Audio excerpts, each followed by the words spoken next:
Yeah, this is I-225 in Denver. That's what they sent me. From Pueblo, I wanted to go to US 24, you know, northeast, and then east on 70, and then take 385, I think, north. Instead, my permit sent me all the way to Denver on 25, and then I'm taking this 225, and then I go west on 70, and then I grab what is it, 270, and then Highway 6 to I-76. So basically I'm going east on I-76 instead of I-70, which I really don't like, because there were a lot of accidents reported on Google Maps. And actually, briefly, maybe like for a minute, there was a light snow when I was in Colorado Springs. And I see traces, like even Colorado Springs, I saw a lot of like snow on the shoulder, you know?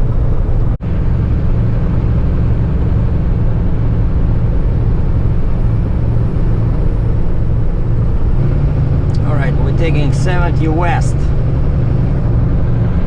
exit 12A.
Thanks for playing.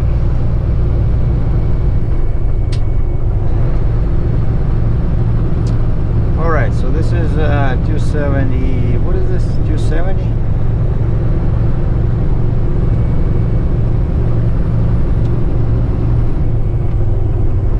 So now I need exit 2B.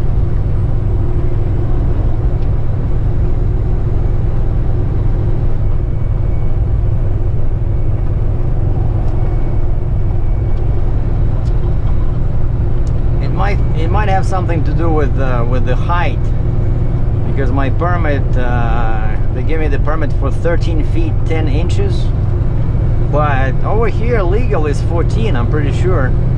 So I don't know why are we going like this, you know? Why not allow me on US 24?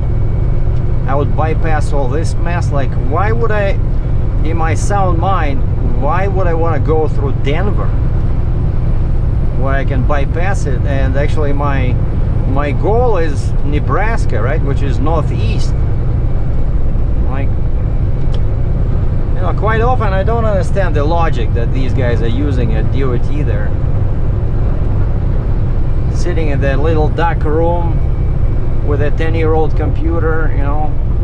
Okay, how can we make life interesting for this trucker, you know?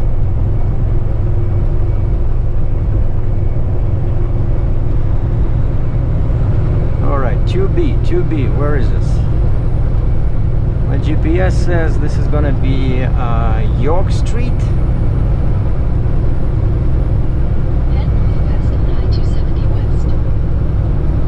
Continue on I-270 west 5 kilometers. 5 kilometers. Okay, I know I need 2B. 2B, that's gonna be US 86. Oh yeah, there we go.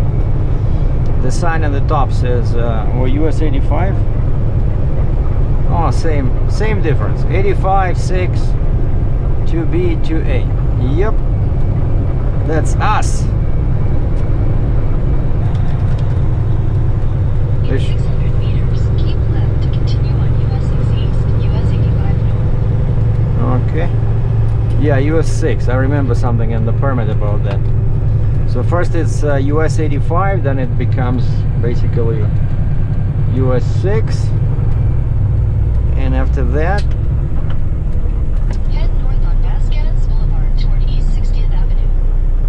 yeah, after that there should be. 400 meters, keep left to continue on US 6 east, US 85 north.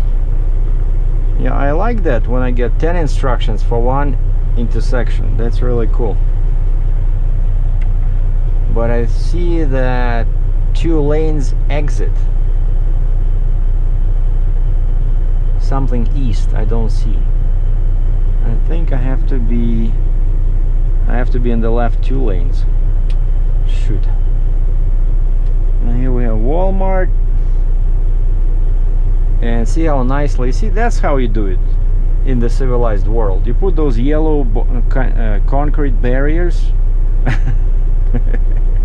all over the place, so that will make sure that trucks cannot park in here, you know, because trucks, we have to turn around, right, to park, usually facing the exit. And so they put these, because see all these signs, you know, no overnight parking. You'll be told.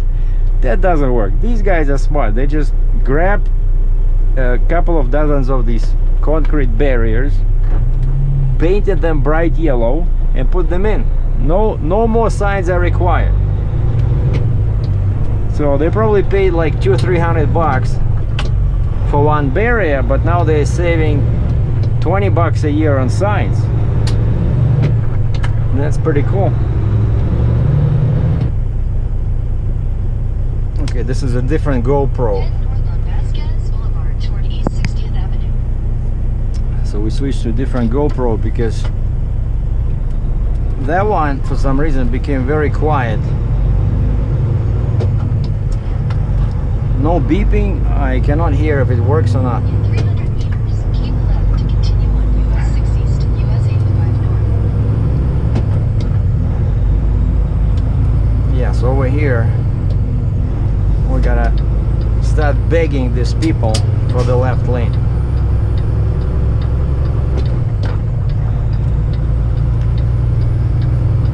Now a rookie driver would say, okay, so what do you do if nobody lets you in? Well, the answer is simple. You stop. Keep left to continue on US 6 east. And you see that white guy? He didn't let me go in here because he was in a rush to get there. Like that, I really hate. Head north on US Just if you stay behind me, I would change lanes and you can go. But 6 east. for him, that's too slow, right? So you're gonna go like this, hold me up, and then he goes in front of me.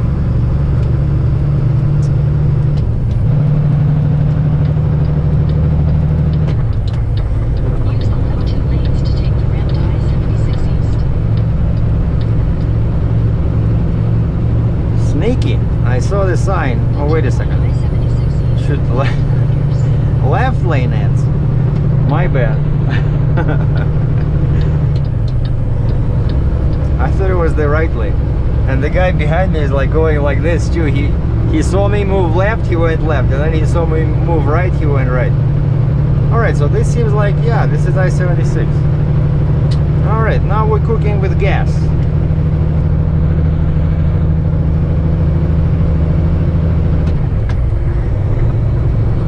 And you see, it's not even a ramp. We create our own lane. Huh.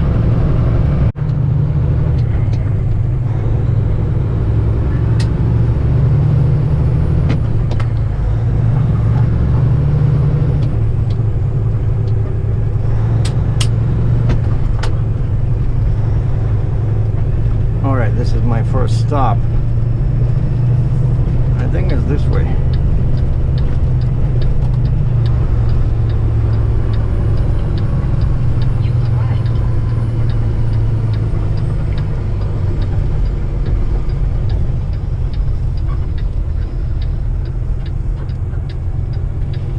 Yeah, the price is pretty good, but I know that the fuel over here is awful. And I still have a quarter of a tank.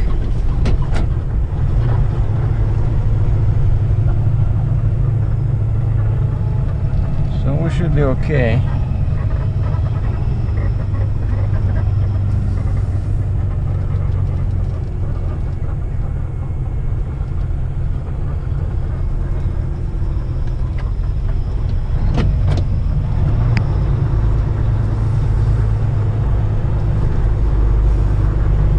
So I left one Love's and I'm just going into another.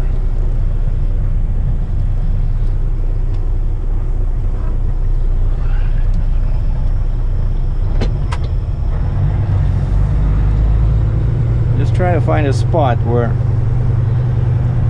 I'm not gonna stick out too bad, you know. Oh, here we go.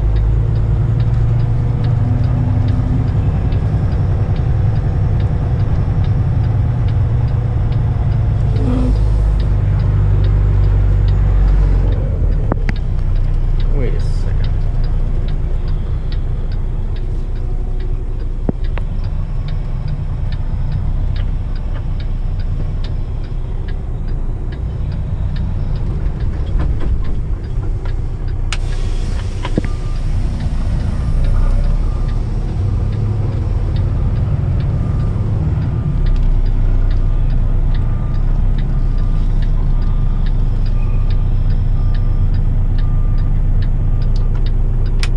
Good enough.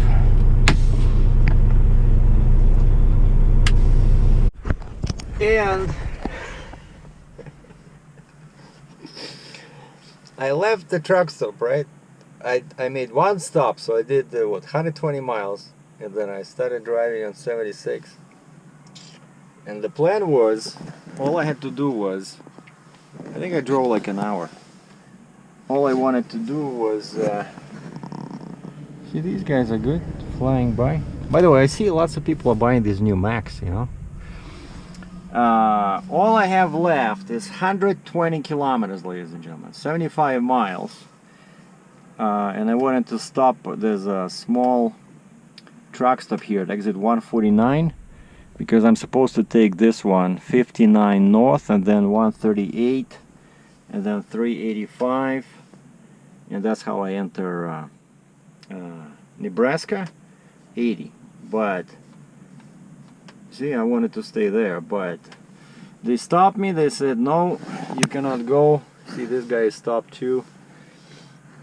And like at first I didn't know why she stopped me, right? There's a scale. I know I wanted to joke, but I know never joke with law enforcement, right? I wanted to say kind of like something funny, you know. I'm walking, I'm thinking, what shall I tell him? What's my fault? Too many axles? Because because I have a 80,000 pound load and I have 8 axles, right?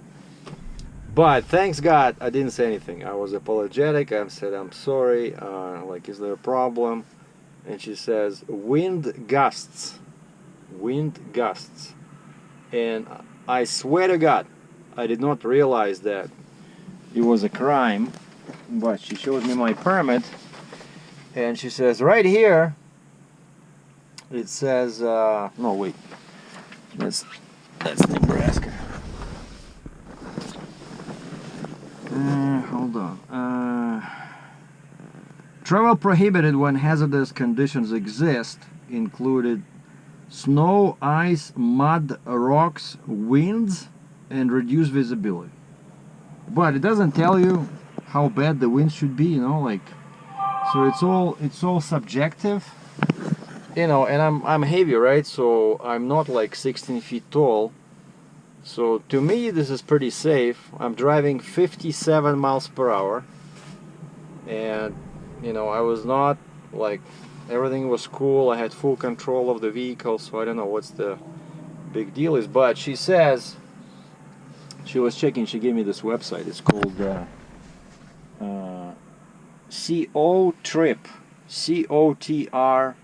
COTRIP.org, kind of like Colorado trip, but just CO for Colorado. And she says over here you can see like there's color-coded conditions, and turns out this entire section of I-76, and I see a sign in the distance, exit 75. It says Fort Morgan, Highway 34. So basically that's where I'm at. I'm at mile marker 75, and she says this whole section has a color code of purple on that map, and it means that the wind gusts are up to 35 miles per hour. But you know, it's not like 45 or 50 like yesterday. Was really bad, you know. It was even hot to sleep on the truck. But what she says is she didn't give me a ticket, just allowed me to park, and she says you have to wait till the gusts must drop to at least 25 or below. She says if the wind gust will drop at sunset. She says usually the wind drops at sunset when the sun goes down. And I'm like, so I cannot drive after dark, right? And she says, no, in Colorado you can. And I said, all right. I said, what about lights? I don't have, like, I have some lights, but you know, those magnetic lights, but they're not reliable. They keep shutting it off. So I said, I have no lights. And she says, well, in Colorado, if you're 10 feet wide, and I am, she says, you're okay just to have 2 lights in the back, 2 lights on the roof. Cool. Right, so you see, right now I'm here, right? That's my arrow. So I'm just northeast of Denver. And I knew that this is bad area, right? That's why I was here, Pueblo, and I wanted to go like this. Sorry for my crooked finger. So I wanted to go like this. This is I-25.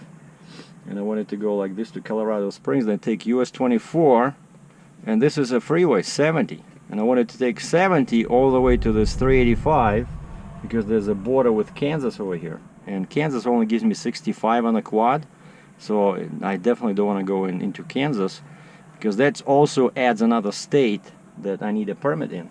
And so I wanted to go like this, and then north on 385, and just enter over here, 76, and go on I-80, you know. But they said no, must go like this, 2 circles in Denver, then take I-76 all the way here. And of course it's all bad weather. So like I said, sometimes I don't know how they come up with these permits. Like it's like probably just throwing darts. On a good day, on a bad day, they just, you know, think of a number. Like there's 2 people sitting and one guy says, okay, we have here Captain Sergei, okay, think of a number. And the guy says 3001. And the guy number 1 says, hold on, no, we don't have a highway like that. Okay, 225. Bingo, we have I-225, so let's send him on I-225. I think that's how they work, you know. And then when there's another guy, like this guy shows up, you know, his permit company sends them application, a request. They say, okay, pick up a number. And the guy says something like, you know, 76. Oh yeah, we know there's snow there, there's always bad weather. Perfect, you know? And then when they go home, the wife says, honey, how many trucks did you put out of service today because of bad weather? Oh yeah, today wasn't as good as yesterday, you know. We were able to divert off good route only 3 trucks. Captain Sergei and anonymous guy with a big yellow excavator. And he says, wifey, tomorrow I'll promise to do better. You know, tomorrow we're gonna derail 5 trucks. And the guy in the front, actually, if the wind dies down, maybe I'll go and talk to him, because this looks like a rig of my dreams, ladies and gentlemen. Like, the guy has a 4-axle truck, and then he has a tandem Jeep in there, and then over here he has 2+2. Check this out. And despite what everybody says, well, you need to have a hydraulic stinger or booster. See, this guy, you can see there's no cylinders, right? This is what they call a fixed or a rigid spreader. And this guy works for daily. And I see on the mud flap it says ET, so I know it's an Etnire trailer. And it looks like it's a beam trailer. And what this guy has is a leaper. Looks like an excavator, but I think it's a crane, right? And yeah, the guy has this, and this is much cheaper actually. Now I asked the guy from a guy reached out to me from, you know, when I was at the truck show. I saw, you probably saw, if you look at Matt's video, I stopped by Liddell Trailers booth, and you know, Liddell, turns out they sold their company to Fontaine, right? That's how Fontaine started. They sold them all the designs and stuff like that, and Fontaine started, and there was a non-competing clause, I forgot, 20 years, 15 years or something, and so Liddell stopped to exist because Fontaine took over, right? But then after that period ended, the Liddell family restarted the business, you know, and so now, so they sold their everything, right? They made money, I don't know, 10, 20 years ago, and now they have their own company, and their trailers looks, because it's the same, Fontaine took the design from them, so Liddell trailers is pretty much Fontaine, right? So it's the same as my trailer. And so I was asking about this. I said, can you make a custom booster or whatever, stinger, for my Fontaine trailer? And the guy says, yeah, sure.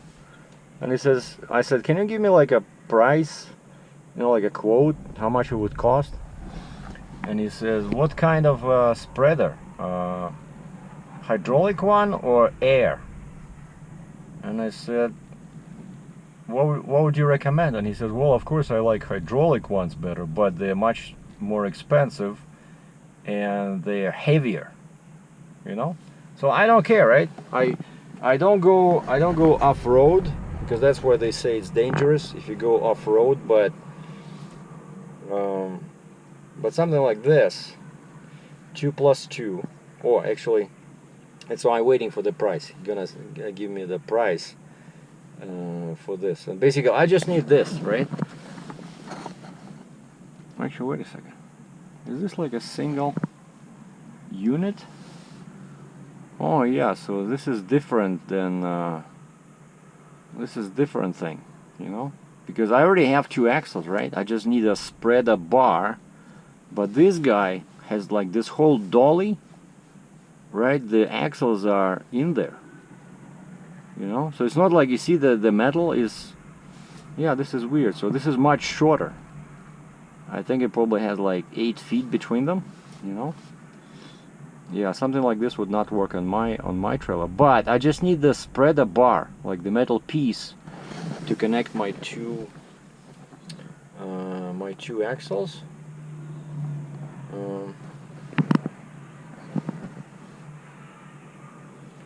Oh, and so I asked also another thing. I asked the trooper. I said, do you allow more weight here when you have a spreader, when you have a stinger? And she says, I said, you see, I'm running with a quad. I know Colorado, you guys only allow 72,000 maximum. And she was saying that about this. She says, if you have enough spacing between the axles so that they consider two independent tandems, then you get a tandem weight on each, right? Which in most cases is like 46, 45K, you know. So see, this setup 2 plus 2. Imagine I'm getting 72,000, right? Let's say I have a super heavy load and I want to get the maximum. With my setup, they only allow me 72,000 pounds because the axles are too close together for the taste. But something like this, they would give me 92,000 pounds. So 20,000 pound difference. And everybody asks about these rigid ones with no hydraulics. They say they're fine. But people that own hydraulic spreaders, they always say no, you need hydraulics. I would never buy a rigid spreader. But of course, what are they gonna say? They just spent 40,000 on a piece of metal with 2 hydraulic cylinders. What are they gonna tell you? Well, actually, I think I made a mistake. I should have bought 2 rigid spreaders for the price I paid for 1 hydraulic. But they're not gonna ever admit that they made a bad judgment, right? But I'll go ask this guy. If he's not asleep, I'll go ask him, you know. Anyway, sorry for the long video as usual. I just wanted to show you guys some driving. So the truck was pulling okay, but of course I had to do lots of downshifting in Denver. There's like lots of hills like this, and even a couple of times on I-76. But all in all, you know, the load sits like, as we say in Russia, как вкопанный, as if it's dug in, you know. Like I have enough chains, I have chains on the back. I like it. So good load, not too heavy, pays okay, not something to write home about, but okay. So I'm making money this way, and I only stopped for 2 days. I'm going back already making money. This is a good beginning of this month, you know. I'm making money. And so yeah, so as soon as I deliver this, I'm going to New Jersey to pick up the flip box, the 36-inch flip box, and after that, I think by that time the restrictions in Michigan will be lifted, and I'm gonna drop the trailer and bobtail to Sarnia and make that cheaper guy happy. Thanks for watching.